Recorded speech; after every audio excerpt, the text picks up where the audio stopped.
TV, Cynthia Johnson. How are you doing? I'm Rhett Power. You doing all right? I'm doing great, Rhett. Nice to see you, as usual. It is. It's nice to see you. We have got Jenny Dearborn on today. She is not just a best-selling author. She's a global thought leader in human capital strategy. She's a venture investor, a film producer, and a fierce advocate for equity in business and education.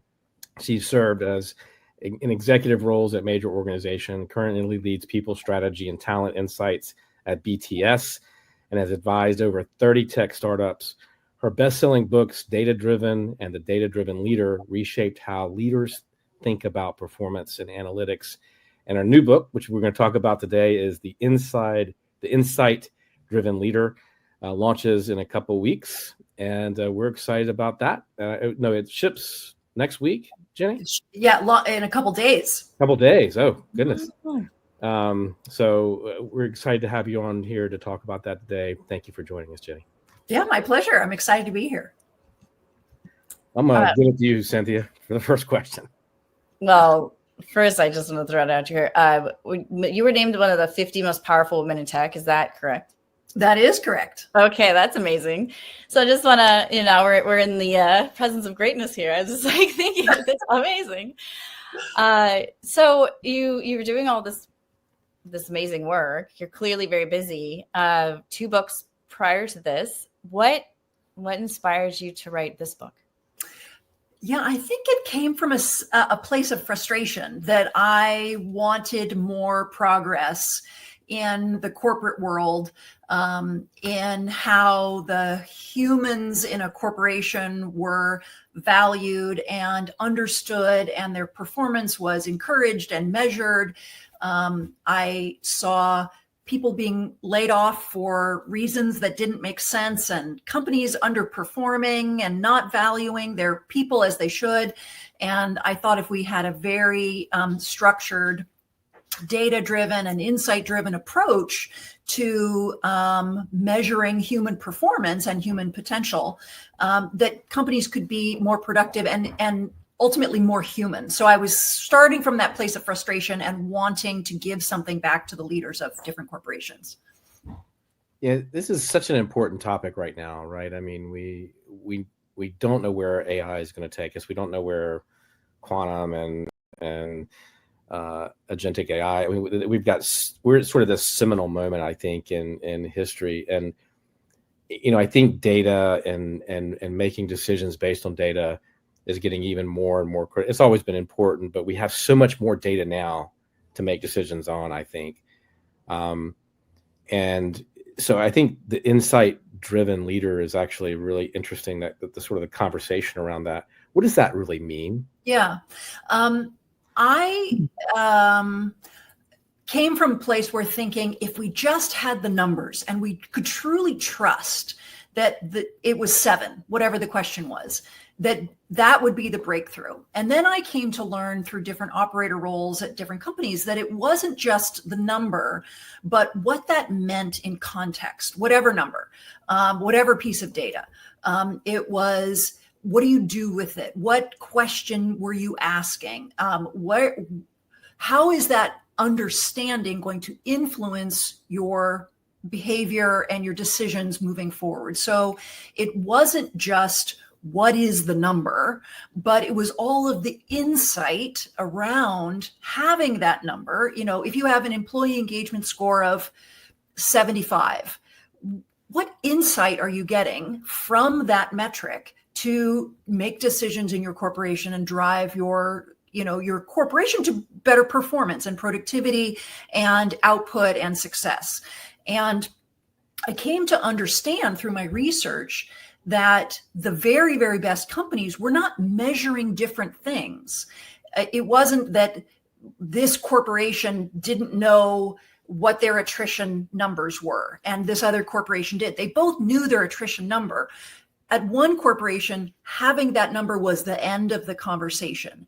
And at the best companies, it's the beginning of a conversation. It's the beginning of, well, what do we do with this? What does it mean? Where do we go from here? What policies do we change because that we know our engagement number is 75? how is that different from one region to another region, or with one geography, or with one gender, or with one ethnicity, like, or one level in the corporation? What insight does this number tell us? And that's really where the breakthrough was. For a long time, it was just so hard to measure what was going on in a corporation. And then when we finally got really good across organizations of measuring the output, some companies said, we're done. And the best companies go, no, this is the beginning. I know Red's going to want to dive into all the details about what the data is, but I have to know first, just from my own perspective on the book, you co-wrote the book. Yes. Kelly Ryder, correct? Yes. So what are the two lenses between the two of you? So I asked Kelly to co-author this book with me. I've known her for 10 years, and she's an incredible researcher, and her execution of details is exceptional and not better than anyone I've ever met. Better than anyone I've ever met. So the lens for me was very big picture, interviewing leaders globally and seeing those big picture trends. And she really came in with that detail orientation around the research, and understanding technology at the deepest level to understand sort of big picture strategy and how that connects to, the technology changes that are happening on the ground at a detailed level, and how that changes day to day. How can, and Cynthia knows me too well, I do want to get into some of the other things. Yeah, how do you bridge the gap? How do organizations bridge the gap between business metrics and people analytics? Yeah, a lot of companies don't do that well. And that's really what I'm trying to get at, is they'll say, a corporation will say, we'll pull reports from our Salesforce or something, our CRM, and we can look at early stage pipe and late stage pipe and close rate and discount rate and what's our, revenue by rep or region or things like that. But they're not pulling that data through into your HR metrics. Your people metrics sit not just in HR, but they sit in every business unit. There's a lot in IT, there's a lot in legal, and corporations are quite siloed in how they look at their human data. And they just look to HR and say, well, what data are you getting from your HRIS or your recruiting systems or your learning systems? And what I'm really an advocate for is pulling together the data across all of your business systems to get a full view of your human capabilities and your total talent picture, which is why we see, really the best organizations are merging HR and IT, because the best HR organizations are so data driven. You really need the insight from the data sources across business units, especially sales, especially engineering, product, customer success, customer support, all of those sources coming together. That's where you can really create models for the maximum, your people productivity and performance. Okay. Makes sense. Yeah, it does make sense. I'm just thinking of the companies that take the data, have the data, they hear you, they make all the changes, and then they think that they're data driven, but they actually are ending the conversation and doing like what you said. Like, how do you know the difference between the company that's checked the boxes and the company that's actually doing it? It's not that hard, because when you're asking or you're talking to an organization, when they are truly data and insight driven, they start with business metrics, like what are the lagging indicators of your business metrics, revenue, margin, supply chain, things, those big picture lagging indicators. And then they work backwards into systems and capabilities and, who you hire and what programs you have. And so some organizations will say they're data driven, and they start with the support functions and they work out. and the best organizations start with the business metrics, the customer facing metrics, and they work backwards into their human capability metrics. And so you can find out pretty quickly by just how they have that conversation. You know, are they talking about the number of people that they hired in every quarter and what their attrition metrics are and their customer, you know, and their employee engagement? Or are they saying, you know, we know that the humans that we have are driving this revenue, this margin, this product growth, you know, and they start with those business metrics. Why do you think we haven't gotten this right? Yeah, it's a wonderful thing that we as humans are living longer, and you know, we're healthier longer, and we're gonna live to 100. 50% of us are gonna live to 100 years old. So we don't see the turnover in a lot of functions that we did lots of years ago, because people have these wonderful long careers. So they kind of hold on to ideas probably longer than is healthy for a corporation. So we don't see the experimentation. There's a lot that could go wrong in the people function, and it's very visible. You know, when you wrong an employee, it becomes, you know, you're canceled in social media. And so people are reluctant. It's a lot of times the people function really is about compliance and keeping us out of the front page of the news, and just do the minimum so we don't get in trouble and we don't break the law. And, you know, it's better to be safe than sorry. So a lot of corporations start from that place of compliance, safety, and fear. Yeah. And it really takes a very bold company that either has nothing to lose because their back's against the wall, or they've got a lot of margin and they got a lot of cash flow, and they have an entrepreneurial spirit, and they really have a spirit of innovation and risk taking. And they say, let's try it differently. Like, what's the worst that can happen? You know, we feel comfort in taking risk and driving change. So who's doing that right now? Extremes. Most people are in the middle where they're scared. So if your back's against the wall, or you're super rich, you know, like a lot of margin and a healthy balance sheet, you'll take risks. And in the center, not so much. Who's doing that right now? Is there any? Sorry. Yeah, the organization that's probably the most famous right now is Microsoft. Kathleen Hogan, who was their chief people officer for a lot of years, 10 years or something, just stepped down, and they have a new chief people officer, but really took a lot of risks and drove a lot of technology changes, and, you know, really became kind of that gold star, you know, level that everyone is trying to achieve. Yeah, you just maybe changed my entire trajectory, because you're like, when your back's against the wall, you'll be with the risk. Yes, that's the response. That's the appropriate response. How do you get buy-in? Like, you're the one with your back against the wall. But maybe everyone else doesn't feel it. I don't know. Yeah. Again, it's your comfort level with risk. I have been able to get buy-in from business leaders in my career as an HR professional, because I've gone back and forth between being a sales rep, carrying a quota, to being an HR, back to sales, carrying a quota, back to HR as a practitioner, back and forth. So I had some extra credibility with the business, because I came from the business, and could speak the language of, you know, business metrics, and could bridge that gap. So what we see is a lot of people in HR being successful because they came from the business.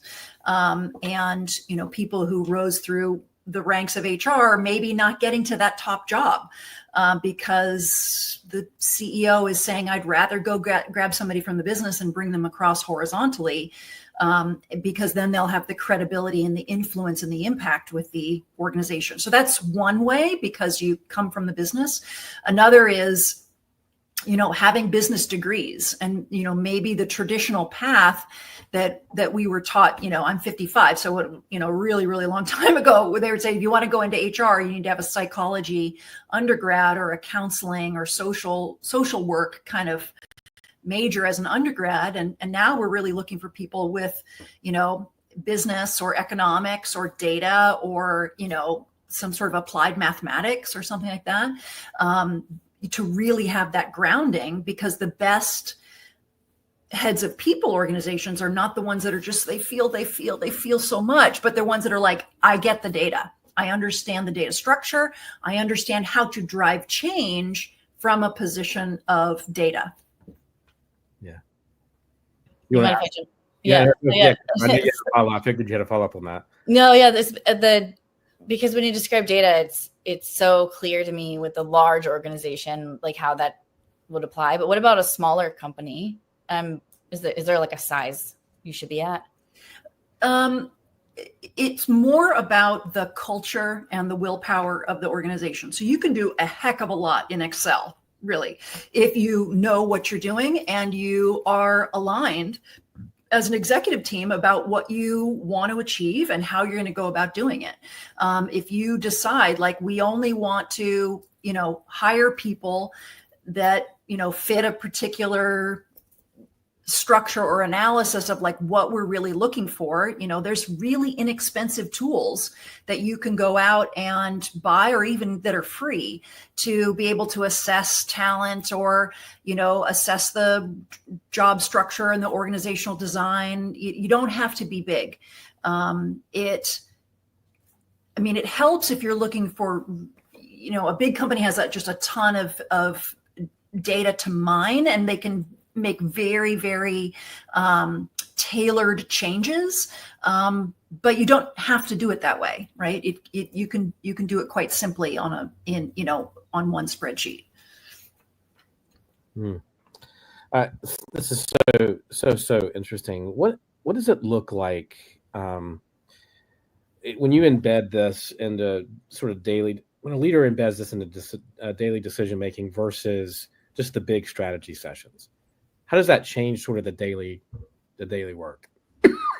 Yeah. So on a daily basis, it's going to make your people function less reactive. A lot of times people organizations are, someone from the business will say, I need a new sales rep. Go get that. Or, I seem to have a lot of people quitting. Can you figure out why and put some program in place so that people don't quit? Okay, go do that. Or there are so many little requests that come, and an HR business partner could feel incredibly gratified by serving that need and always being there on the spot to serve that need. Big company or small, it's a trap that HR people fall into, and that the business encourages HR people to fall into by asking those questions and being so needy. And so on a daily basis, being more structured, you can say, I hear you. I hear your need. Let's go back to our strategic plan and say your need is going to be solved when I focus on this bigger thing that we're rolling out. Those little tiny problems will go away. You could put out all these little tiny fires, or you could get to the source of it to understand, we're hiring the wrong profile. That's why people keep quitting. We're hiring people who are overqualified or underqualified or not the right profile, whatever. And that's why they have the wrong, that's why they have really low engagement, because we just didn't even, we keep training people, but then after we train them and invest in them, then they still leave. Well, why is that? Well, we have the wrong job description. Like, let's get in front of it and prevent the problem from happening. And you can do that in a more structured, sort of analytical way. I'm actually curious then, the job descriptions, because a lot of companies are they're creating templates of a lot of this stuff, right? Is that, that's like the opposite of what you should be doing. Like, right? That's the, or you. Well, it's okay to have a template as long as it's accurate, as long as you are actually hiring for the skills and competencies and behaviors and attributes and whatever that you need to accomplish those tasks. So I think what's happening in terms of templates is we used to have, in a lot of places, we still have a job, and a job is like a bucket of skills and stuff that you do to achieve an output. And if you can take that bucket of all the stuff you're supposed to do that's in a category of an envelope called a job, and you say, well, what is the bottom third of the work, and can we automate that away to AI? Can we systematize that and put in processes in place so that that human doing that work can sort of come up a level, and we automate away, and we say, well, what are the outputs that are needed in that job moving forward? And so now sort of jobs are at a higher level, and maybe more impactful, and the more tactical and the more manual stuff is being automated away. And that's fine if that's a template, but it's got to be current and operational and accurate and completely aligned to what is the strategy that we're trying to achieve, what are the goals and the outputs that we're measuring ourselves against. I want to go back to something you said earlier. You talked about how a lot of the IT and the tech teams are integrating with HR. I'm actually working with a client right now where we're doing that.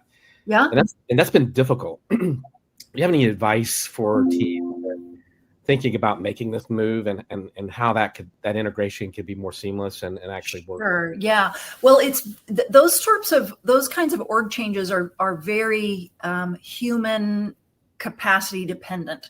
So if you have a leader of IT who is deeply empathetic to the human experience, really understands that whole talent life cycle, can answer all of the questions around coaching and leadership and motivation and HR systems and et cetera. Well, okay, we're ready. Maybe we want to, if we have a leadership change, we could ask that person who leads IT to take on the people function with a lens towards the integrating the data stack across, with really strong first lieutenants in HR for talent management and comp and ben and learning and development and the various sort of sub functions. So it's really based on the people that you have. I would not recommend putting out a job description and hiring an executive search firm that says, my IT leader just quit and my people leader just quit. Why don't we just put them together into one and go find that person who can do both? I don't think you'd be able to find that person. But if you have change internally and so much credibility with one leader, why not combine them? Either have IT go into, HR the other way around, whatever. I've seen that happen lots of times. So I've seen marketing organizations and people functions merge because of the capability of that one person leading it. And then when that person leaves, they split it apart again because they know, oh, that was just a unicorn. We're not going to be able to find that again. So, but it's wonderful to see the creativity that CEOs have in sort of flexing things back and forth. Yeah. In this case, it does make sense, but I think it's an interesting question about doing that. That a lot of people are thinking about how to integrate those two things because they are interdependent so much. But yeah, sorry. Yeah. I mean, they sort you see that in other places. It becomes a one-off, one time, and then a kind of an experiment, and then you do it enough, and it becomes sort of best practice. So we saw that maybe 15 years ago when the first company put an HR shared service together with a finance shared service. And then they started having HR, IT, and finance. So all of G&A shared services in one service center. And then they took that and they put that in a low cost location. And then they, sort of systematized all of those admin processes, and it's worked great. And now that's a best practice. So, but when it first happened, we were like, oh my God, that's crazy. Yeah. Interesting. Do you have any case studies of implementing this? I would love to. So there's 35 case studies in the book, and lots of examples of companies that have tried pieces of it, companies that have tried this and have failed miserably, and those are in the book. And then companies that have put together a whole system. So there's plenty of companies that have done some really remarkable things and have some great results. I mean, sometimes you learn more from the failures, right? Or at least you feel better about them. You're like, oh, me too. And the failures are, I would say, when it hasn't worked out, it's typically through a lack of trust and a lack of influence and communication between different organizations, and when different organizations in a corporation are siloed. So you could have an incredibly intuitive people function that is very connected to all of the business data that's happening. And when there is a problem in, sales in one region, and when those leaders don't loop in the people function, you'll see them off wasting time and spiraling and things like that. And then they finally pick up the phone, and the people function is going to say, oh, I know exactly what's wrong, and why it's happening. So a lot of times it's the people analytics team really should, which is also a different hypothesis I have, which I think that the HR leaders of the future will come from people analytics. Whereas a bunch of years ago, it was the comp leader rose to the top. And I really think it's people analytics moving forward. And when a company has a very strong people analytics function, then typically that's the sign of a really, really healthy corporation that really understands the value of the people and how to optimize them. So I hate the time is up almost, but I have one final question. What's the one mindset shift that you want every reader to walk away with from reading the book? Yeah, I would say it's about partnering and collaborating between the CEO and the CHRO. And that relationship sets the tone for how the entire organization sees that function and the value that function is able to bring. So when the CEO and the CHRO are just finish each other's sentences and have that incredible relationship, the HR function is at the table. It's strategic. It's impactful. It's efficient. It's driving business metrics incredible. And when regardless of the people, it's that relationship. Because you could have an incredible, and I have case studies in the book where an incredible CEO CHRO relationship where it's like that CEO change, everything in HR is the same, but that new CEO says, why are you in all these meetings? Shouldn't you stay in your lane? Why? I don't need your input in this strategy conversation. And so then all of a sudden the quality and the input of the people function goes down, and it just starts to, deteriorate. So it really is the relationship between the CEO and the CHRO that drives the entire structure. That is so true. The book is The Insight-Driven Leader, How High-Performing Companies Are Using Analytics to Unlock Business Value. Jenny Dearborn, it is your third book, and you co-wrote this with Kelly Ryder. Thank you for being on the program today. Where can people get the book? Any place online that books are sold, and in a few Barnes and Noble, but anywhere online. Okay. Thank you. Great. Thanks. Thank you for being on the program, Cynthia. Good to be with you again today. Good to be with you again, of course.